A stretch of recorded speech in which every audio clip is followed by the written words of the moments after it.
Hello and welcome back to Improved You. In today's video, we will be taking a look at the masculinity crisis and the shocking truth behind it. We will start by giving a bit of background on the matter, such as what it means and how it supposedly started. Then we will talk about how it's affecting us as men, and lastly, how we can overcome it. This is a new topic on our channel, so we will try to dissect it as much as possible for your understanding. Now, without further delay, let's get on with the video. What is the masculinity crisis and how did it begin?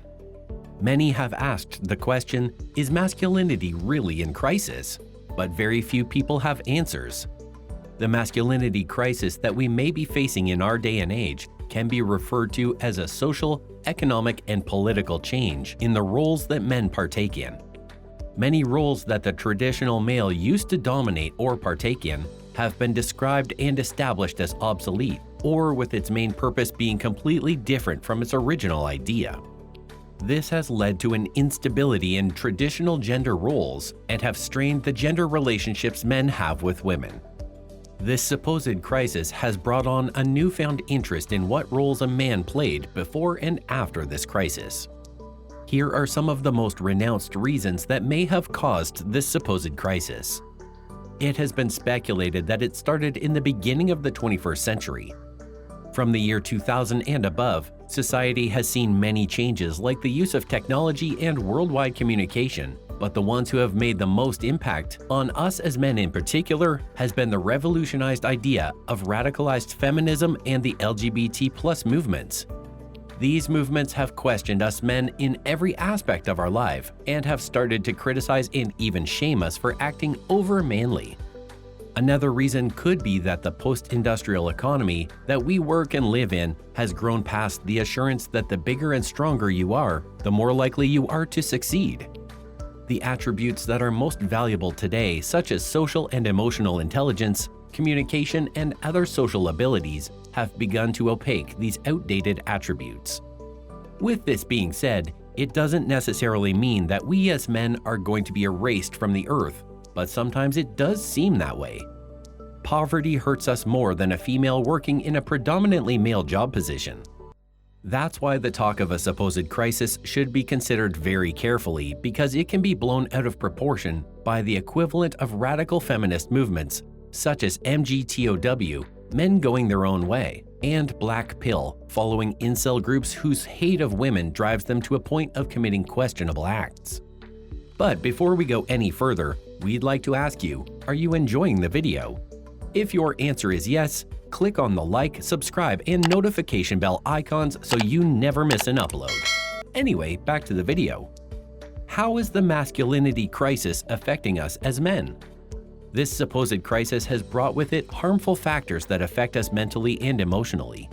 Some of the more radical people that are involved in these feminist movements have even begun to attack men and claim that we deserve it for being misogynistic and for having a so-called patriarchy that is designed to undermine what these movements stand for. We men have also been scrutinized about our sexuality and shame us for not being open-minded, which in itself is just an excuse to hate us and make us think that we are in the wrong, when in actuality, not many men care about someone else's sexual orientation, just their own. These attacks harm us in so many ways, and when we try to defend ourselves, we are only met with jokes, laughter, and even more hostility. On a psychological level, many men appear to feel that the defining traits of masculinity, such as toughness, dominance, self-reliance, avoidance of emotional expression, and feminine attitudes and behaviors, are wrong, because radical feminists deem it that way. This affects us by making us avoid everything that may define us as men, by making us think it's wrong, and that we should be more feminine to be liked and respected in the community. There is nothing wrong with being feminine, and is in fact something that helps us attract women. It also helps us in the emotional aspect by opening up to others and ourselves about our feelings. Psychologists have even stated that these new mindsets that have been presented to us as modern men have made us weaker and more vulnerable to various types of mental illnesses such as anxiety and depression. What can we do to overcome it? The truth is, there is nothing that can be factually stated as a masculinity crisis. However, there have been many changes in society, especially with and in women, that make us think that this so-called crisis is already occurring. The typical male in the 20th century did have many misogynistic views that by today's standards would probably be viewed as a bad person. There are still people out there with these types of views in gender roles and even entire countries such as Qatar and India. But when it comes to changing people's ideals, you can only do so much. That's why we as men have to understand that times change and people change. Instead of being fearful of a predominantly female world, we should be more worried about what we're going to do to make things equal among men and women.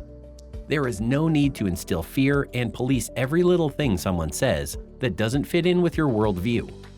There is no need for marches and radical attacks against one specific group just to make you feel that justice has to be served. There is no need to generalize a gender and make it seem as if they are evil and out to get you. There is no need for us to go back to where we started just because things were easier. We need to understand that the only real change comes from the inside, that our actions are what define us, and that this change won't happen overnight. As men and women, we need to come to a mutual understanding and stop fighting over frivolous things. This supposed masculinity crisis is just another self-defense mechanism that we made up, because we are afraid of the future and what it brings. Instead of separating and each forming their own group, we need to come together and help each other. And not just for our own benefit, but for the benefit of future generations that will come after. One cannot live without the other, so we should make our best out of our situations and keep moving forward. Well, that's all the time we have for today. We hope you made it to the end and enjoyed the video. Leave a comment down below and let us know what you think. Remember to like, subscribe, and ring that notification bell. Until next time.